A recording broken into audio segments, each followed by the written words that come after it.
بیان کر دی. فرمایا ولن ترضى عنك اليهود ولا النصارى حتى تتبع ملتهم. فرمایا یہ یہودی اور عیسائی تم سے ہرگز راضی نہیں ہوں گے. یہ قرآن ہے اور سادہ ترجمہ تفسیر کی بھی ضرورت نہیں. یہ معاہدے کر لیں, محبت کے وعدے کر لیں, یہ تم سے راضی نہیں ہوں گے. کب راضی ہوں گے؟ حتی تتبع ملتہم, یہاں تک کہ تم ان کے دین کی پیروی کرنے لگ جاؤ. چھوڑ کر نبی پاک صلی اللہ علیہ وسلم نے فرمایا مسلمان ایک جسد واحد کی طرح, ایک جسم کی طرح, ایک حصہ تکلیف میں ہو تو دوسرا اس کی درد محسوس کرتا ہے. انسان کے وجود کے اندر سب سے قیمتی اس کا دماغ ہوتا ہے. اسی سے سوچتا ہے, اسی سے وہ عمل کرتا ہے, اسی سے منصوبہ بندی کرتا ہے, اسی سے وہ مومن ہوتا ہے, اسی سے معاذ اللہ کافر ہوتا ہے. اور وجود کے اندر جس کو درجے کے لحاظ سے بولنے میں بعض اوقات کم درجہ سمجھا جاتا ہے وہ پیر ہوتے ہیں. اور تو میری ٹھوکر کے بھی قابل نہیں, میں تجھے جوتے کی نوک پہ, پیر کی نوک پہ بھی نہیں سمجھتا. ہم یہ کہتے ہیں محاورتاً کہ تو پیروں کے قابل بھی نہیں. یعنی سب سے اعلیٰ درجہ دماغ کو دیا, دل کو دیا, اور سب سے ہلکا درجہ پاؤں کو دیا.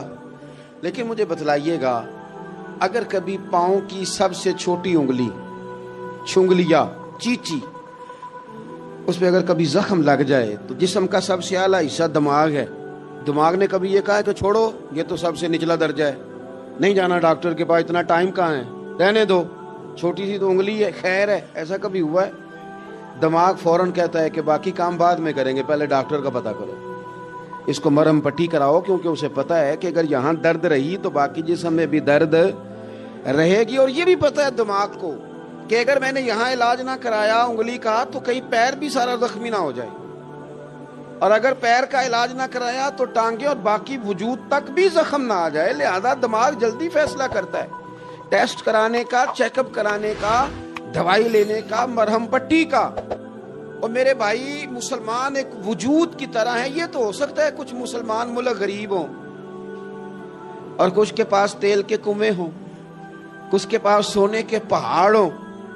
یہ تو ہو سکتا ہے کہ بعض اوقات یہ وہ سمجھ لیں کہ ہم اعلیٰ درجے کے ہیں, لیکن یہ یاد رکھیں اگر ایک جسم کی طرح ہیں, سوچتے ہیں اور ہیں, کیونکہ نبی پاک نے فرمایا ہے, اگر اس طرح سوچتے ہیں پھر میرا خیال ہے کہ جس طرح تیل کے کنویں والے کو اپنی درد ہوتی ہے نا, سونے کے پہاڑوں والے ملک کو جس طرح اپنی درد ہوتی ہے نا, اس طرح اسے کسی کو بھیکارت کی نظر سے دیکھنا نہیں چاہیے, چونکہ جسد واحد ہے. اور جسد واحد میں اگر کوئی درجہ بڑا بھی رکھتا ہو کہ جناب ہمارے پاس ایک بڑی جگہ ہے, متبرک جگہ ہے, ہم بڑے ہیں, تو آپ بڑے ہیں, لیکن بڑا دماغ ہی یہ فیصلہ کرتا ہے کہ بھائی وہ چھوٹا سا پیر کا حصہ زخمی ہے, جلدی کرو علاج کراؤ. لیکن بڑے دماغ والا کہے کہ میرا گھر تو محفوظ ہے. معراج کی بات کرنے کا تو اب وقت آیا ہے, اس لیے کہ معراج کا سارا واقعہ تو مسجد اقصی کی گرد گھومتا ہے. سبحان الذی اسری بعبدہ لیلا من المسجد الحرام الی المسجد الاقصی. حضور نے معراج کی رات مسجد اقصی میں نماز پڑھائی تھی, اور ایک بار پھر سے طیبہ سے فلسطین میں آ, راستہ دیکھتی ہے پھر مسجد اقصی تیرا.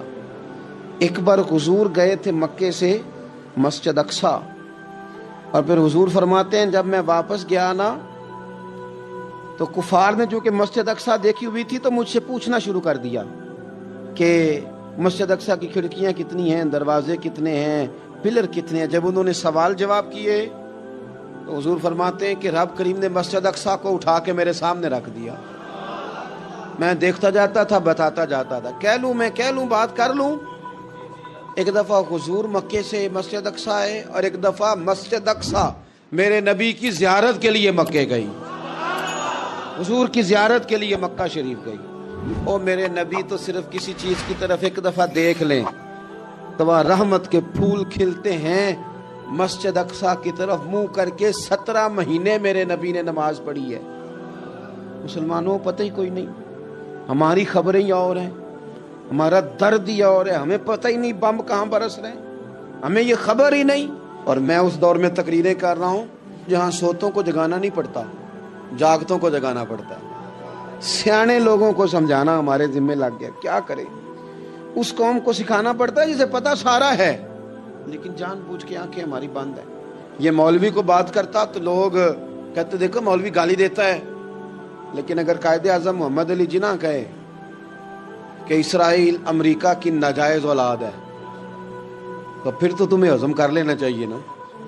پھر تو لبرل کو بھی ہضم ہونا چاہیے نا کہ قائد اعظم نے کہا ہے اور اس ناجائز بچے کو تم نے اتنی طاقتیں دے دی کہ وہ مسلمانوں کے قبلہ اول میں نماز پڑھنے والوں کو بھی نہ بخشے. کہاں گئی تمہاری وہ انسانی حقوق کی بڑی بڑی تنظیمیں, کدھر گئی؟ اور میرا پاکستانی میڈیا سے بھی سوال ہے, چند دن پہلے سیالکوٹ میں ایک واقعہ ہوا, ناانصافی ہو گئی جی, ناانصافی ہو گئی جی ایک بی بی کے ساتھ. ہر بندے نے شور مچایا, بڑے بڑے طوفان اٹھتے ہیں, کیوں ہوا جی کیوں ہوا؟ مسجد اقصی کی توہین ہو گئی تو پھر طوفان کیوں نہیں اٹھا؟ ٹاک شو کیوں نہیں ہوئے؟ بحثیں کیوں نہیں ہوئی؟ میں اس موم بتی مافیا کا کیا کروں؟ ان لبرل لوگوں کا کیا کروں؟ ان کے سپورٹروں ووٹروں کا کیا کروں؟ ان سیاسی جماعتوں کے کارکنوں کو کیا نام دوں کہ جو ان فضول بحثوں میں تو وقت ضائع کرتے ہیں, اور وہ مسجد اقصی جس کے بارے میں میرے نبی پاک صلی اللہ علیہ وسلم سے ایک صحابیہ نے پوچھا تھا, یا رسول اللہ مسجد اقصی میں نماز پڑھنا کتنا کو بہتر ہے باقی نمازوں کے مقابلے میں؟ تو حضور نے فرمایا 1000 گنا بہتر ہے. بی بی عرض کرنے لگی, سونیا میں جا تو نہیں سکتی, دل بڑا کرتا ہے. حضور نے فرمایا جا نہیں سکتی تو وہاں تیل ہی بھجوا دے, جس میں حاضری لگوانے کی حضور بات کریں جس مسجد میں. اور نبی پاک علیہ السلام نے فرمایا خاص کر کے سفر کرنا ہوا تو 3 مسجدوں کے لیے کرنا, ایک مسجد حرام بیت اللہ کے لیے, ایک مسجد نبوی کے لیے, اور تیسرا مسجد اقصی کے لیے. بیت المقدس مسجد اقصی معمولی جگہ نہیں. حضور نے فرمایا 3 سفر کرو تو سمجھنا ہم عبادت کر رہے ہیں. کون کون سے؟ فرمایا اگر بیت اللہ جاؤ تو عبادت سمجھ کے جانا, مسجد نبوی کی طرف جاؤ تو عبادت ہے, اور مسجد اقصی کی طرف جاؤ تو یہ بھی عبادت ہے. اور فرمایا مسجد اقصی میں جس نے ایک نماز پڑھی اسے 25,000 نمازوں کا ثواب ملے گا. اور میرے رسول پاک نے یہ وہ مسجد ہے جس کے ساتھ معراج شریف جڑا ہوا ہے. قرآن پاک نے کہا کہ اس مسجد میں سبحان الذی اسری بعبدہ لیلا من المسجد الحرام الی المسجد الاقصی. مسلمانوں, قرآن کہتا ہے کہ تمہارے معراج کی شان رسول پاک کی مسجد اقصی سے جڑی ہے. جس محبوب کو رب معراج کرائے تو مسجد اقصی میں لا کے کرائے. وہ جگہ معمولی جگہ ہے, وہ معمولی جگہ ہے.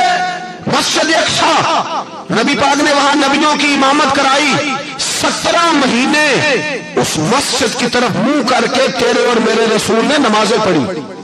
چھوٹی جگہ ہے, اور پوری دنیا کا مسلمان اسے چاہیے شرم سے گڑ جائے. ایک امریکہ کا صدر بول کے کہتا ہے کہ اسرائیل کو اجازت ہے اسے دارالحکومت بنائے, اور مسلمان حکمران بیان دے رہے ہیں ظالموں لٹیروں, تم اپنی سیاستیں چمکانے کے لیے پہلے ایک دوسرے کو گالیاں دیتے ہو, پھر اکٹھے بیٹھ جاتے ہو نمبرنگ کرنے کے لیے. تم دین کے اس مسئلے میں سارے اکٹھے کیوں نہیں بیٹھے؟ سارے پاکستان کے سیاستدانوں کو, علماء اور مشائخ کو چاہیے تھا ایک پیٹ پہ اکٹھے ہوتے, اکٹھے بیٹھ کے ایک بیان ہی دے دیتے, ایک بات ہی کر دیتے. پھر میرا سلوٹ ہے ترکی کے صدر کو, پھر میرا سلوٹ ہے ترکی کے صدر کو.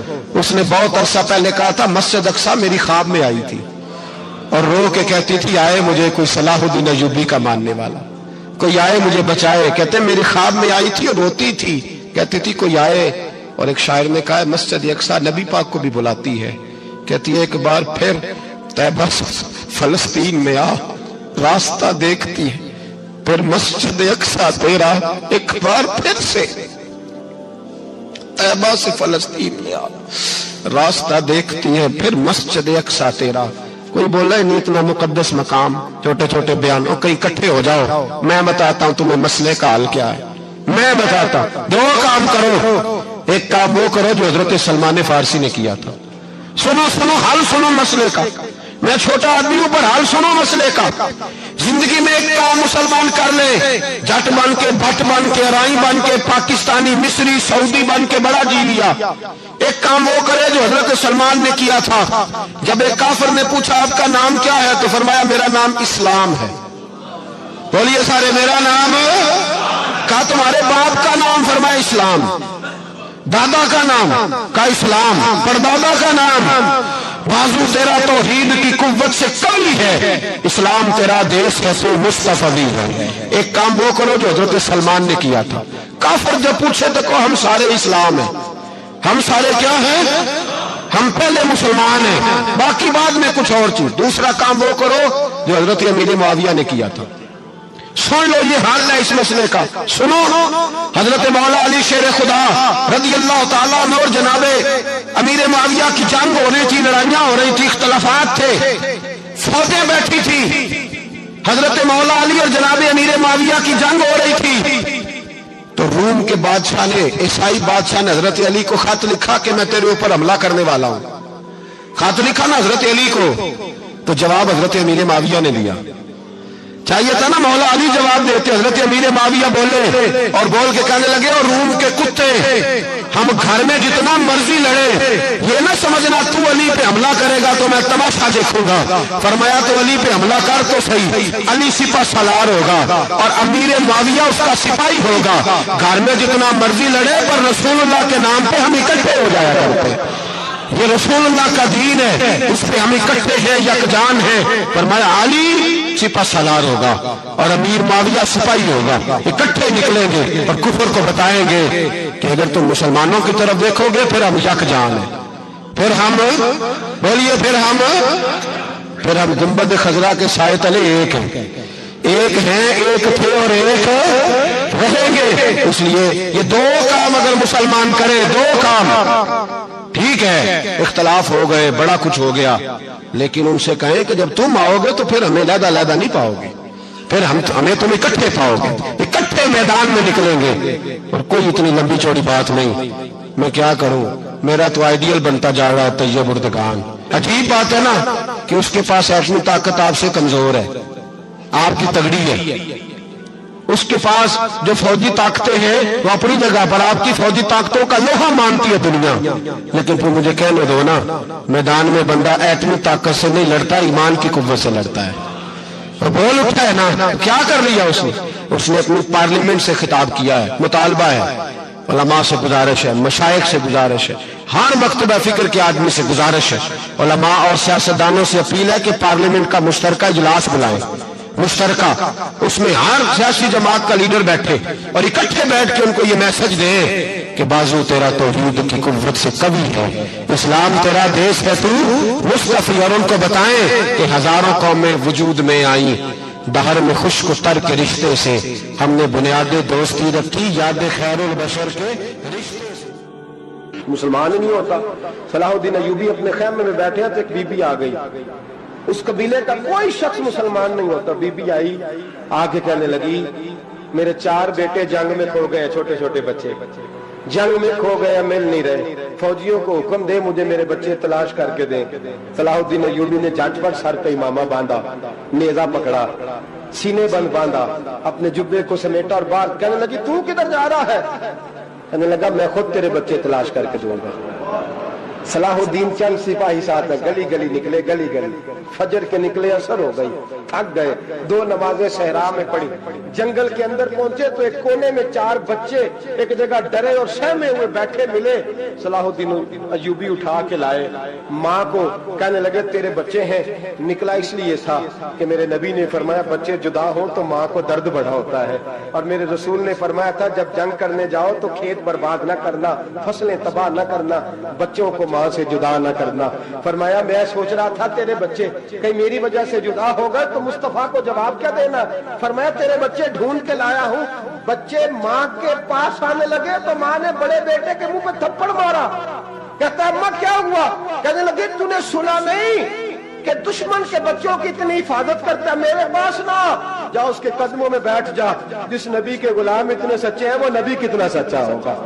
بنو قریظہ اور بنو نذیر 2 محلے تھے یہودیوں کے، یہودیوں نے بڑی عہد شکنی کی تو نبی پاک صلی اللہ علیہ وسلم نے ان کو بے دخل کر دیا، مدینے سے نکال دیا، مدینہ منورہ سے۔ یہودی نکل گئے مدینہ طیبہ سے، تو جب وہ نکل کے جا رہے تھے تو ان کے مکان، ان کے باغ، ان کی جائیدادیں بچ گئیں۔ نبی پاک علیہ السلام نے انصار مدینہ کو پہلے بلایا، جاگ رہے ہیں نا آپ لوگ،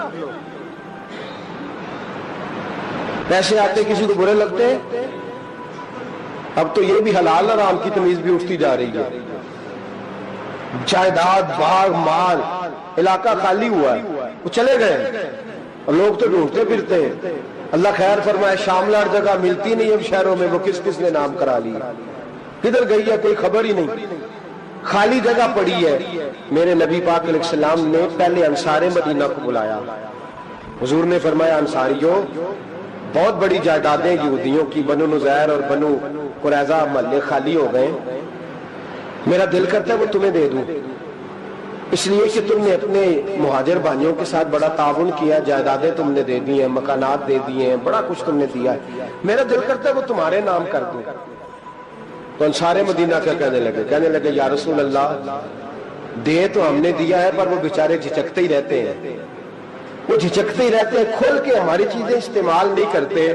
تو حضور ہم تو پہلے ہی انصار ہیں، ہمارے پاس بڑا کچھ ہے، آپ مہربانی فرمائیں وہ سارا کچھ مہاجروں کو دے دے مہاجرین کو، ہمیں نہیں چاہیے۔ اب چلے گئے بات کر کے، میرے حبیب پاک نے مہاجروں کو بلا لیا، فرمایا بنو نذیر اور بنو قریظہ قبیلے کی جائیدادیں آئی ہیں، تمہارے پاس بظاہر جو چیزیں ہیں بھی وہ بھی انصار مدینہ کی ہیں، تو میرا یہ خیال ہے کہ وہ سارا کچھ تمہیں دے دیا جائے۔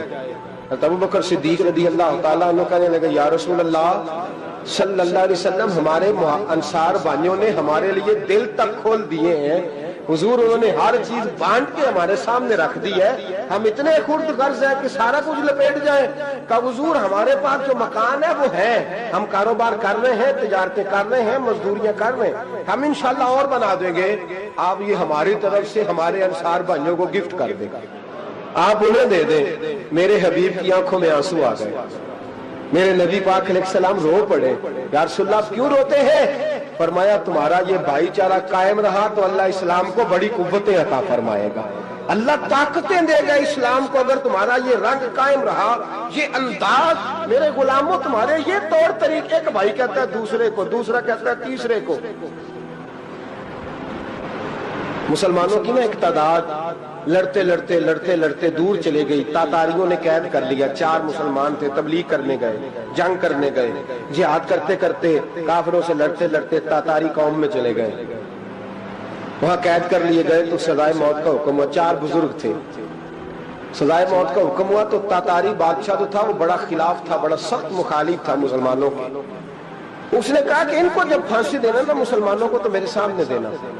اب 4 عالم ہیں، 4 صوفی ہیں، سفید داڑیاں، سر پہ امامے، پھانسی کا وقت آیا تو جو پھانسی گھاٹ ہے وہ ایک ہے، چاروں کو کٹھے پھانسی نہیں ہو سکتی، ایک کو کہا کہ ایک ایک کر کے ان کو پھانسی دو۔ جب پھانسی کا وقت آیا نا تو جو سب سے پیچھے صوفی تھے وہ دوڑ کے آگے آئے، کہنے لگے بادشاہ پہلی باری میری لگا، پہلی۔ اب بادشاہ نے کہا ٹھیک ہے اسے لٹکا دو، وہ قریب آئے تو دوسرے دوڑ آئے، کہنے لگے نہیں پہلی باری میں نے زیادہ کافر قتل کیے، میرا بڑا جرم ہے، مجھے پہلے سزا دو۔ ان کو پھانسی دینے لگے تو تیسرے آ گئے، کہنے لگے نہیں یہ تو میرا قتل کرتا تھا، رستے میں بتایا کرتا تھا، ڈھونڈ کے میں بتلاتا تھا کہ یہاں زیادہ تعداد ہے، مجھے پہلے پھانسی دو۔ تیسرے کے ساتھ بات ہو رہی تھی تو چوتھا دوڑا آیا، کہنے لگا یہ رستے بتاتا تھا، یہ تبلیغ کرتا تھا، یہ سارا کچھ کرتا تھا، لیکن کہا یہ کہتے تھے چلو واپس چلتے ہیں، میں جانے نہیں دیتا تھا، میں کہتا تھا اور کافر مارنے اور علاقے فتح کرنے، میرا جرم بڑا ہے، مجھے پہلے پھانسی دو۔ بادشاہ کہنے لگا مجھے 35 سال ہو گئے حکومت کرتے، بڑی دنیا کو پھانسی دی ہے، لوگ تو ایک دوسرے کو دھکے دیتے ہیں کہ پہلے تو جا پہلے تو جا، اور تم کیسی قوم ہو کہ ایک دوسرے پہ قربان ہو رہے ہو؟ کہنے لگا تم ایک باپ کی اولاد ہو، جاگ رہے آپ لوگ؟ تاتاری بادشاہ، کافر بادشاہ، اسلام کی مخالفت کرتے ہیں، ایک باپ کی اولاد ہو کا نہیں، ایک قبیلے کے رہنے والے ہو کا نہیں، ایک ملک کے رہنے والے ہو نہیں۔ اس نے کہا رشتہ کیا ہے تمہارا، رشتہ کیا ہے؟ بول کے کہنے لگے خدا ایک ہے، نبی ایک ہے، خدا ایک ہے اور نبی منفرد ایک ہے، اس قوم کی نقصان بھی ایک ہی، سب کا نبی، اللہ بھی، قرآن بھی ایک، کیا ہی اچھا تھا ہوتے اگر مسلمان بھی ایک، یوں تو سید بھی ہو، مرزا بھی ہو، افغان بھی ہو، تم سبھی کچھ ہو، بتاؤ کہ مسلمان بھی ہو۔ فرمایا ہمارا اللہ ایک ہے، نبی ایک ہے، تو کہا پھر ایک دوسرے پہ جان کیوں دیتے ہو؟ فرمایا ہمارے نبی نے ہمیں بھائی بھائی بنا دیا ہے، بھائی کا دل نہیں کرتا اس کی آنکھوں کے سامنے بھائی چلا جائے، ہمارا دل نہیں کرتا پہلے مجھے دے پہلے مجھے دے۔ بادشاہ کہنے لگا تمہارا جذبہ مجھے متاثر کر گیا، جاؤ میں تم چاروں کو آزاد کرتا ہوں، تمہیں آزاد کرتا ہوں۔ میرے دوستو یہ رنگ تھا، دیکھیں نا، یہ اس دھرتی نے نظام دیکھا ہے نا، اس فلک میں پہلی بار دیکھا، اس زمین میں پہلی بار۔ اور میرے حضرت صاحب فرمایا کرتے تھے زمین تڑپ کے روئی، اس نے پہلی دفعہ دیکھا۔ احد کا میدان ہے، 3 صحابہ تپتی ہوئی زمین پہ زخموں سے چور چور پڑے ہیں۔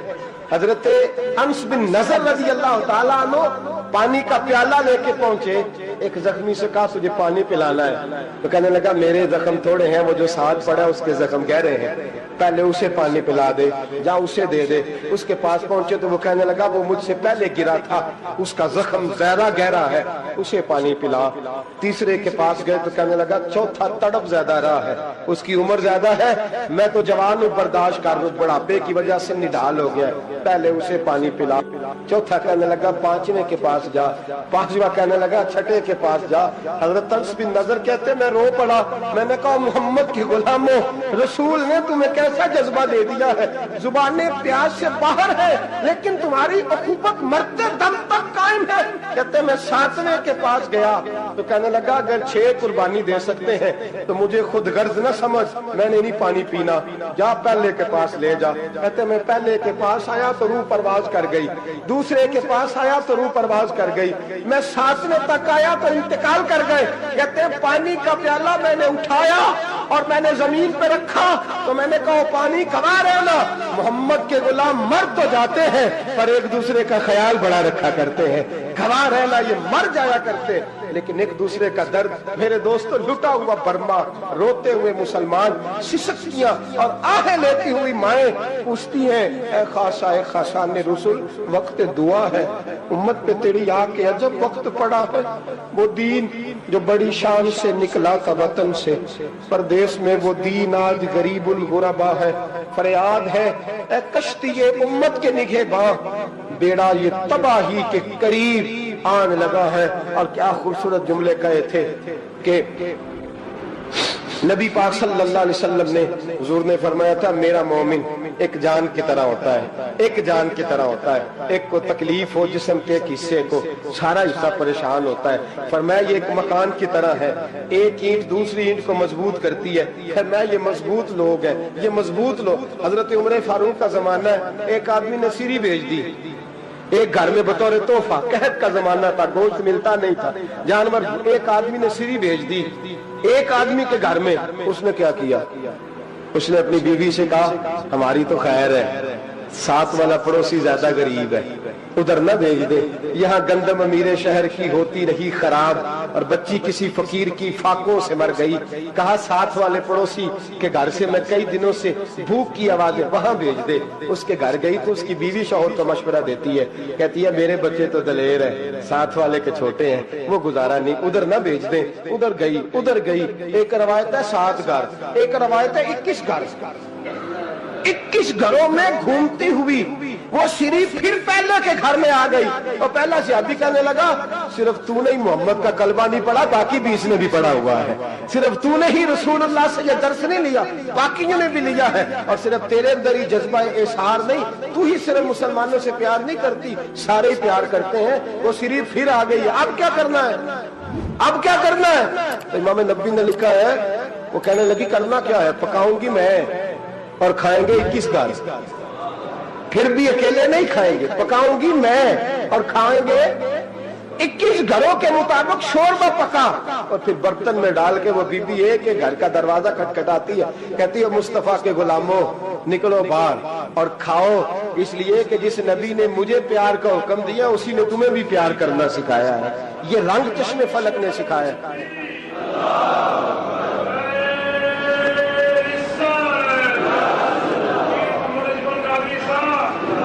آپ کی بڑی مہربانی، زندہ باد وہی ہے جس کو اللہ رسول زندہ باد فرمائے، بڑی مہربانی، اللہ جزا دے۔ عرض یہ کرنے جا رہا تھا کہ رسول کریم صلی اللہ علیہ وسلم نے پیغام دیا امت کو، فرمایا دیکھیں نا کتنے بڑے لفظ ہیں، یہ نہیں فرمایا دوزخ میں جائے گا، یہ نہیں فرمایا کہ اسے جہنم کی سزا ملے گی، میرے نبی نے فرمایا میں اسے مومن مانتا ہی نہیں، میں اسے مسلمان اپنا مانتا ہی نہیں. حضور کسے؟ فرمایا جو پیٹ بھر کے کھاتا ہے اور اس کا ہمسایہ بھوکا سو جاتا ہے. میں مومن ہی نہیں مانتا. سزا تو تب ملے گی نا کہ جب میں کسی سزا کا اعلان کروں. میں مانتا ہی نہیں, وہ میرا ہے ہی نہیں. خود پیٹ بھر کے کھا رہا ہے, ہمسایہ اس کا بھوکا. میں نہیں مانتا انما المؤمنون اخوہ, مومن بھائی بھائی. میں مانتا ہی نہیں اسے. اور میرے حبیب پاک اتنے بڑے لفظ حدیث میں اور کہیں نہیں ملیں گے آپ کو, اتنے بڑے جملے کہیں نہیں ملیں گے. میرے نبی پاک نے فرمایا اللہ کہے گا قیامت کے دن, کون؟ اتنے بڑے لفظ حدیثوں میں ملتے نہیں جتنے یہ ہیں. حضور نے فرمایا رب فرمائے گا بندے سے کہ میں تیرے پڑوس میں بھوکا تھا, تو نے مجھے روٹی کیوں نہیں کھلائی؟ کون کہہ رہا ہے؟ اللہ کہہ, میں بھوکا تھا تو نے روٹی نہیں دی, میں ننگا تھا تو نے کپڑا نہیں دیا, میں پیاسا تھا تو نے پانی نہیں پلایا, میں بیمار تھا تو تیمارداری. یا اللہ نہ تو کھاتا ہے, نہ پیتا ہے, نہ کپڑا پہنتا ہے, نہ تو بیمار ہوتا ہے. لا تاخذہ سنۃ ولا نوم, تجھے بیماری آتی نہیں, اونگ نیند نہیں آتی. میرے مالک تو میرے پڑوس میں تھا. تو حضور فرماتے ہیں رب فرمائے گا وہ جو بندہ تیرے پڑوس میں بھوکا تھا تو بندہ تو میرا ہی تھا نا. وہ جو بندہ تیرے پڑوس میں ننگا تھا تو بندہ تو میرا ہی تھا نا. وہ جو تیرے پڑوس میں پیاسا تڑپتا رہا تو وہ میرا ہی بندہ تھا. تو دوائی لینے جائے تو بڑے اسپتال میں اور اس بیچارے کو 20 روپے پرچی کے بھی میسر نہ آئے تو میرا ہی بندہ تھا. میرے دوست خیال کر اور یاد رکھ, یہ جو ہمسائے ممالک میں ظلم ہوتے ہیں, زیادتیاں ہوتی ہیں. ہمارے گھر کا پنکھا اچھا چلتا ہے, ہم جلوس اس وقت نکالتے ہیں جب ہماری لائٹ بند ہوتی ہے. ہم جلوس اس وقت نکالتے ہیں جب ہمارا ایسا جو ہمیں تنگ کرتا ہے. ہم اس وقت درد محسوس کرتے ہیں جب ہمارے گھر تک آگ آ جاتی ہے. یہ جو باہر آگ جل رہی ہے یہ تیرے گھر بھی آ سکتی ہے. یہ جو باہر فساد ہو رہا ہے یہ تیرے دروازے تک آ سکتا ہے. میرے رسول پاک نے ایک جان, مسلمان کو ایک جان قرار دیا. مجھے بتائیے انگلی کو کٹ لگ جائے, مسلمان ایک جان ہے نا, انگلی کو لگ جائے کٹ, دماغ کہتا ہے میں نے نہیں سوچنا اس کے بارے میں نے اس کے درد کو محسوس ہی نہیں کرنا. انگلی کی درد ہے, انگلی جانے, اس کا کام جانے. ایسے ہی ہوتا ہے نا. بولے پیروں سے کہتے ہیں, انگلی کہتی ہے چل ڈاکٹر کے پاس, پیر کہتے ہیں نہیں میں نے نہیں جانا, انگلی کا کام ہے انگلی جائے. ایسے ہی ہے نا. دل سے کہتے ہیں تو تڑپ تھوڑا سا, انگلی کو درد ہے, کہتے میں کو تڑپوں, انگلی کا ماما, انگلی جانے, اس کا کام جانے. ٹیلی فون کرنا ہے, ڈاکٹر صاحب کا پتہ کرنا ہے, تو کان کہتے ہیں میں نے نہیں بات سننی ڈاکٹر صاحب کی, زبان کہتے ہیں میں نے نہیں بولنا, انگلی جانے. ایسا ہوتا ہے. پیر احتجاج کرتے کہ میں نے ڈاکٹر کے پاس, میں کیوں چکر کھاتا پھروں ڈاکٹر کی دکان کی, انگلی کو درد ہے انگلی جانے. ایسا ہوتا ہے بھئی. میرے رسول پاک نے فرمایا مسلمان ایک جان ہے. تو درد برما کے مسلمانوں کو ہو رہا ہے تو پاکستانی کہہ رہے ہیں کوئی بات نہیں, وہ جانے, ان کا کام جانے. ایک جان ہے نا. درد ہونا چاہیے, تکلیف ہونا چاہیے. پھٹے پہ باتیں ہوتی ہیں اس موضوع پہ, اسمبلی پہ گفتگو ہوئی ہے اس موضوع پہ, آپ کی صوبائی اسمبلی میں اس موضوع پہ بولی ہے, آپ کے کونسل اس موضوع پہ بولے. ہم تو اپنی اپنی سیاستیں, اپنے اپنے تماشے, اپنے اپنے چکروں میں لگے ہوئے. وہ دریا کے اندر سسکتے مسلمان, بنگالی کہتے ہیں ہمارے نہیں, برمی کہتے ہیں ہمارے نہیں, پاکستانی کہتے ہیں ہمارے نہیں, ترکی کہتے ہیں وہ کس کے ہیں, وہ کس کے ہیں؟ وہ اللہ کے بندے ہیں, محمد عربی کے غلام ہیں صلی اللہ علیہ وسلم. لیکن میرے دوستو کیا ہمیں کیا غرض ہے, وہ جانے, ان کا کام جانے. یہ جب تیرے پیروں تک آگ آئے گی پھر تجھے پتا چلے گا یہ بڑی سخت آگ ہے. آج جس کافر نے برما پر عرصہ دراز تنگ کیا ہے, مسلمان تھوڑے تھوڑے مفاد لینے کی خاطر نا, بنو عباس اور بنو امیہ کی جنگ چل رہی تھی. بنو عباس جو تھے وہ غالب آ گئے, بنو امیہ جو تھے ان کی حکومت ختم ہو گئی. تو عیسائیوں نے بنو امیہ سے کہا کہ ہم تمہارے ساتھ تعاون کرتے ہیں, ہم تمہارے ساتھ تعاون کرتے ہیں اور بنو عباس پہ غلبہ پا کے تمہیں حکومت دلاتے ہیں. بنو امیہ بڑی جدوجہد کر رہے تھے بادشاہی کے لیے, لیکن انہوں نے کہا کہ ہم لڑ رہے ہیں, کوشش کر رہے ہیں, لیکن ہمیں کسی کافر کی مدد کی ضرورت نہیں. ہم جتنا مرضی لڑیں لیکن کافروں کے ہاتھوں بنو عباس کو مروانے کو ہم تیار نہیں ہیں. میں خبردار, تمہارا آپس کا معاملہ ہے, ہم خود نمٹ لیں گے, تمہیں اجازت نہیں دیتے تم اندر کودو اور کود کر کے تم فسادات پیدا کرو اور مسلمانوں کے اندر تقسیم کرو. میرے دوستو مسلمان کو سوچنا چاہیے, سوچ بڑی رکھنی چاہیے. گھر کی جنگ سے نکل آ, اب بہو ساز کے جھگڑے سے باہر آ جا, اب ملے کی سیاست چھوڑ کے باہر کا سوچ. اب اسلام کو تیری حاجت ہے. اب پوری دنیا جب مسلمان کو دیکھے نا, فیس بک یوز ہوتی ہے, اس پہ نوجوان جب اسلام کی بات کرنے لگے گا, اس پر جب بڑا اسلام کی بات کرنے لگے گا, پوری دنیا میں پیغام جائے گا کہ مسلمان اب جاگنے لگا ہے, مسلم خابیدہ بیدار ہونے لگا ہے, اب اس کی آنکھیں کھلنے لگی ہیں, اب یہ اپنے مذہب کی بات کرتا ہے, اب یہ اپنے ملک سے, صوبے سے, برادری سے نکل کر بولتا ہے, اب یہ کہتا ہے کہ بازو تیرا توحید کی قوت سے قوی ہے, اسلام تیرا دیس ہے, تو مصطفی ہے. اب یہ بڑی سوچ رکھتا ہے, اب یہ عالمی بات کرتا ہے. میرے دوستو, ہمارا تو حال یہ ہے, امام اعظم ابو حنیفہ کا فتویٰ ہے, آپ فرماتے ہیں جو مولوی عالمی حالات سے باخبر نہ ہو, وہ جمعے کی تقریر نہ کرے, وہ مسلمانوں کی رہنمائی نہیں کر سکتا. عالمی حالات سے جو خبردار نہ ہو, تو جس کو چھٹی ہو جائے, تو نے ختم نہیں پڑھا, دوڑ جا مسجد سے, تو ختم نہیں پڑھتا ہمارے, تجھے پتہ ہی نہیں دکان رہتا ہے, بھاگ جا. وہ عالمی حالات پہ بات کرے گا, کیونکہ بیچارے کو تو پتا میری سویرے چھٹی ہو جانی. سیاست کا لفظ چھیڑا نہیں تو میں گیا نہیں. یاد رکھے, وہ جو بیداری ہے, وہ جو اعلیٰ ظرفی ہے, وہ جو بڑی سوچ ہے, وہ جو ملت کی سوچ ہے, وہ جو قومیت کی سوچ ہے, وہ جو آگے بڑھنے کا زاویہ ہے, وہ تو اندر. اقبال کہتے ہیں گلا تو گھونٹ دیا اہل مدرسہ نے تیرا, گلا تو گھونٹ دیا اہل مدرسہ نے تیرا, تجھے تو مدرسے والوں نے پلیٹ پکڑا دیا ہے کہ جا سویرے لنگر کٹھا کر کے لا, اور دوپہر کو روٹیاں مانگ کے لا, اور دیکھ آج مرا کون ہے, ختم کس کا پڑھنا ہے. تو گلا تو گھونٹ دیا اہل مدرسہ نے تیرا, اب کہاں سے آئے گی صدا لا الہ الا اللہ. تو گھونٹ دیا تیرا گلا, تو کیسے بڑی بات کرے گا. بڑی بات کے لیے بڑی سوچ چاہیے, بڑی تگودو چاہیے, بڑی کوشش چاہیے, بڑا حوصلہ چاہیے. مسلمان چھوٹی چھوٹی لڑائی میں, چھوٹی چھوٹی جنگ میں, ایک دکاندار دوسرے دکاندار سے لڑ رہا ہے, گلی والا دوسری گلی والی سے لڑ رہا ہے, محلے والا محلوں پہ اعتراض. ایک شہر میں رہنے والے میں نے دوسرے محلے پہ اعتراض کرتے دیکھے. یقین کریں, ایک شہر میں رہنے والے, علاقے میں بسنے والے کہتے ہیں بھائی توبہ ہے, اس محلے تو اللہ ہی بچائے. لا حول ولا قوت.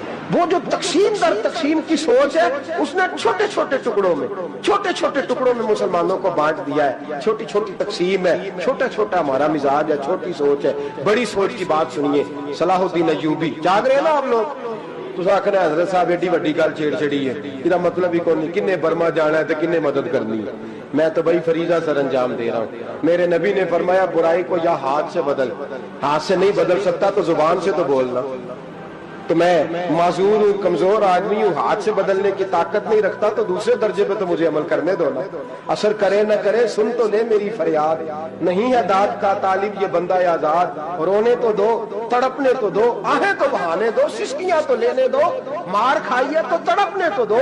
وہ قرآن پاک برما میں پابندی لگی ہے, تو میں یہاں سوچنے لگا ہوں کہ وہاں تو پابندی لگی ہے, یہاں پہلے لوگ کوئی نہیں پڑھتی.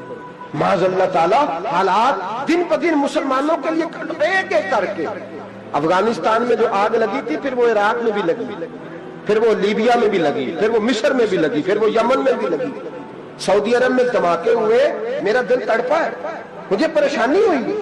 میں بچے 5 تھے, میں بڑا ڈسٹرب ہوا. میں نے کہا یار یہ ہمارا سب کا اجماعی عقیدت کا مرکز ہے. ہم کم از کم 1000 اختلاف کے باوجود کہا کرتے تھے کہ عرب میں امن ہے یار, وہاں سکون ہے, وہاں دکانیں کھلی چھوڑ کے لوگ چلے جاتے ہیں. وہاں بھی فساد ہونے لگا, وہاں بھی آگ بڑھ گئی ہے. لیکن ہم صرف چھوٹی چھوٹی کر کے جب آگ بجھانے کی کوشش کریں گے, اس وقت آگ نہیں بجھے گی. جب ہر آدمی اپنے پیالے میں پانی لے کے آئے گا, ہر شخص اپنے گھر کی نل چلائے گا, ہر شخص نلکا چلائے گا اور پانی نکال کے یہ آگ بجھائے گا, تب یہ آگ بجھے گی. ہر آدمی کو کردار, سوچ بڑی کرے, نظریہ بڑا کرے, ملت کی بات کرے, مسلمان ہو کے سوچے, مسلمان ہو کے سوچے. خدا را نکلے یہ گھر کے جھگڑوں سے, تھوڑی دیر کے لیے اپنے آپ کو بڑا کرے, بڑی سوچ آپ بنائیں. جب دوستیاں لگائیں, یارانے لگائیں, کہ چھوٹے موٹے حساب سے بچیں. بابا بلے شاہ صاحب فرماتے کورے ورک کتاب نہیں ہوندے, کورے ورک کتاب نہیں ہوندے, پتھر دل گلاب نہیں ہوندے, او بلیا یاری سوچ کے لائیں, یارا نال حساب نہیں ہوندے. پھر ذرا نکلے اس حساب کتاب سے باہر, بلیا یاری سوچ کے لائیں, یارا نال حساب نہیں ہوندے. پھر ذرا بڑا ذہن کرے, چھوڑے اپنے حساب. یوسرون علی انفسہم ولنبلونکم بشیء من الخوف والجوع ونقص من الاموال والانفس والثمرات. پھر حساب کتاب سے نکلے, پھر امام علی مقام کی طرح یہ سوچ بنائے کہ حسین کے بچے چلے جائیں تو کوئی حرج نہیں، امت پر آنچ نہیں آنی چاہیے۔ ایک امام علی مقام، کل تک امام میدان میں کھڑے تھے تو اکیلے تھے، لیکن آج پوری دنیا کہتی ہے حسین ہمارا ہے، حسین ہمارا ہے۔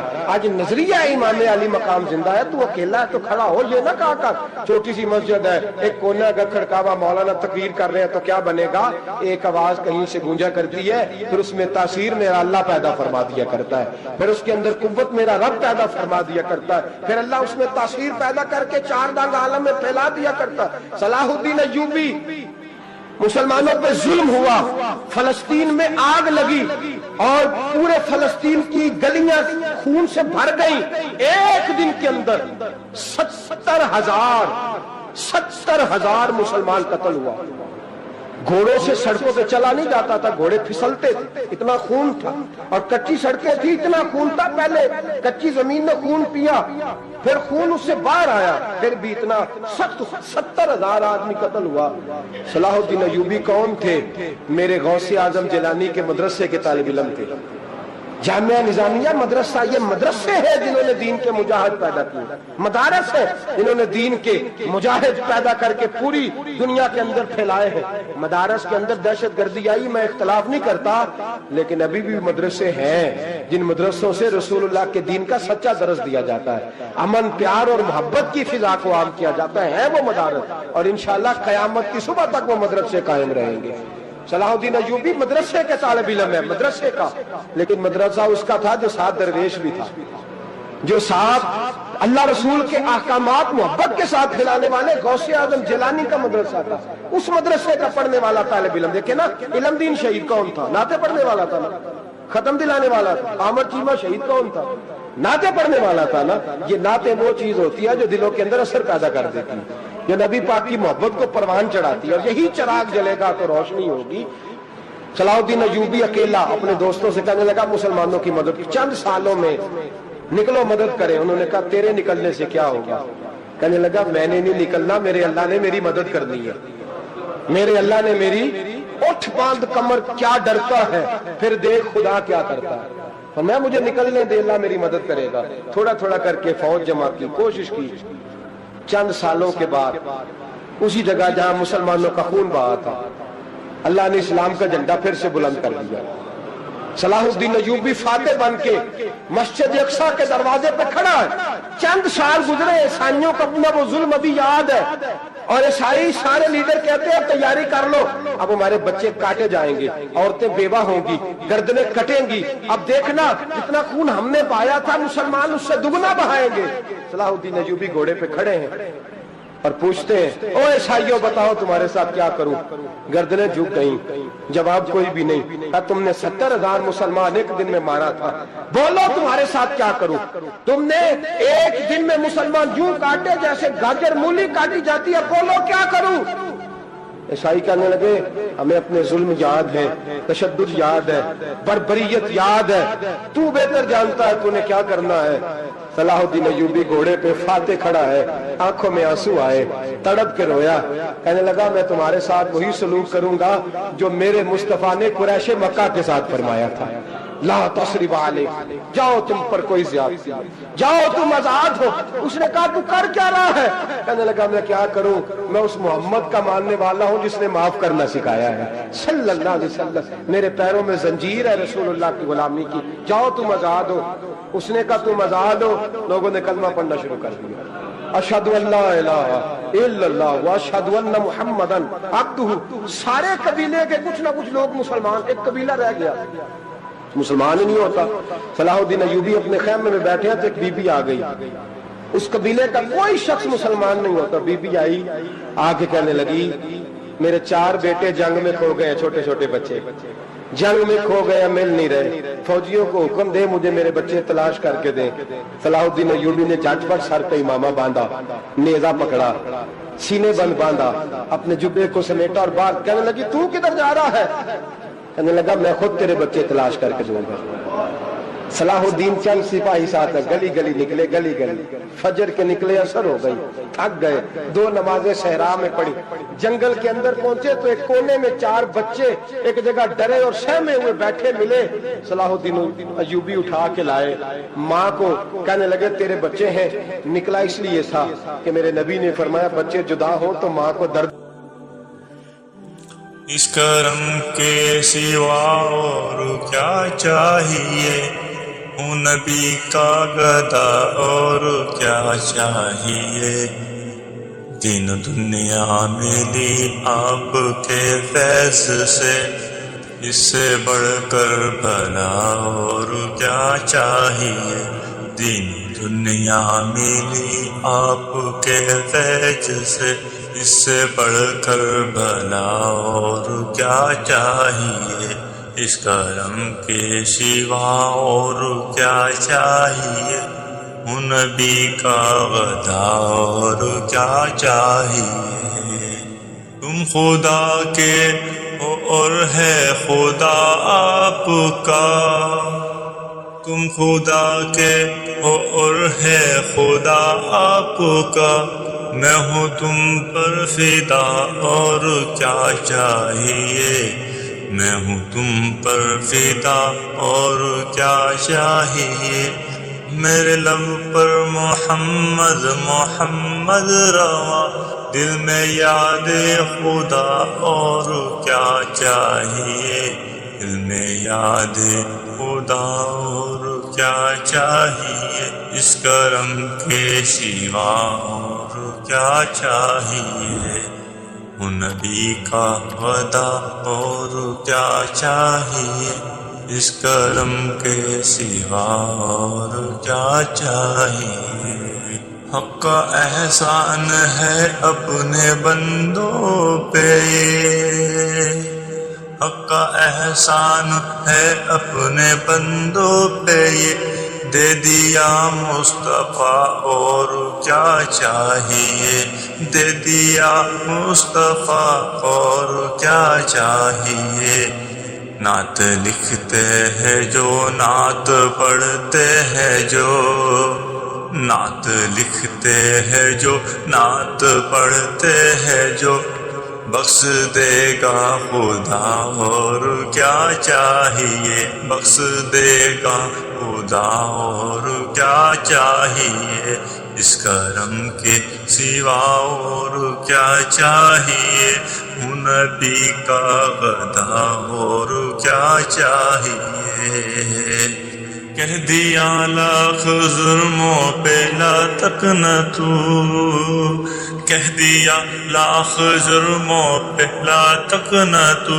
دے دیا فیصلہ اور کیا چاہیے، دے دیا فیصلہ اور کیا چاہیے، تیرے ہاتھوں میں دامن محمد کا ہے، تیرے ہاتھوں میں دامن محمد کا ہے، اے صدیق تجھے اور کیا چاہیے، اے صدیق تجھے اور کیا چاہیے، اس کرم کے سوا اور کیا چاہیے، ہوں نبی کا غدا اور کیا چاہیے، دین و دنیا ملی آپ کے فیض سے، اس سے بڑھ کر بھلا اور کیا چاہیے ہوتا ہے۔ اور میرے رسول نے فرمایا تھا جب جنگ کرنے جاؤ تو کھیت برباد نہ کرنا، فصلیں تباہ نہ کرنا، بچوں کو ماں سے جدا نہ کرنا۔ فرمایا میں سوچ رہا تھا تیرے بچے کہیں میری وجہ سے جدا ہو گئے تو مصطفیٰ کو جواب کیا دینا۔ فرمایا تیرے بچے ڈھونڈ کے لایا ہوں۔ بچے ماں کے پاس آنے لگے تو ماں نے بڑے بیٹے کے منہ پہ تھپڑ مارا۔ کہتا اماں کیا ہوا؟ کہنے لگے تو نے سنا نہیں کہ دشمن کے بچوں کی اتنی حفاظت کرتا ہے، میرے پاس نہ جا، اس کے قدموں میں بیٹھ جا۔ جس نبی کے غلام اتنے سچے ہیں وہ نبی کتنا سچا ہوگا، جس نبی کے نوکر اتنے کھڑے ہیں وہ نبی کتنا کھڑا ہوگا۔ جا کے کلمہ پڑھ لے میرے دوست، یہ اسلام ہے جس نے غیروں کا درد بھی اپنے سینے میں رکھا۔ اقبال کہتا ہے سارے زمانے کا درد ہمارے ہی سینے میں ہے، برما کا مسلمان ہو یا عراق، لیبیا، افغانستان، کشمیر کا مسلمان ہو، میرے دوست وہ غیر نہیں ہے، وہ تیرا اپنا ہے. اس کا رنگ نہ دیکھ، اس کی بولی نہ دیکھ، اس کا قبیلہ اور علاقہ نہ دیکھ. دیکھ کہ وہ تیرے رسول کا کلمہ پڑھتا ہے، وہ دیکھ کہ وہ کعبے کی طرف منہ کر کے نماز پڑھتا ہے. دیکھ کہ تیرا اور اس کا نصاب زندگی قرآن ایک ہے.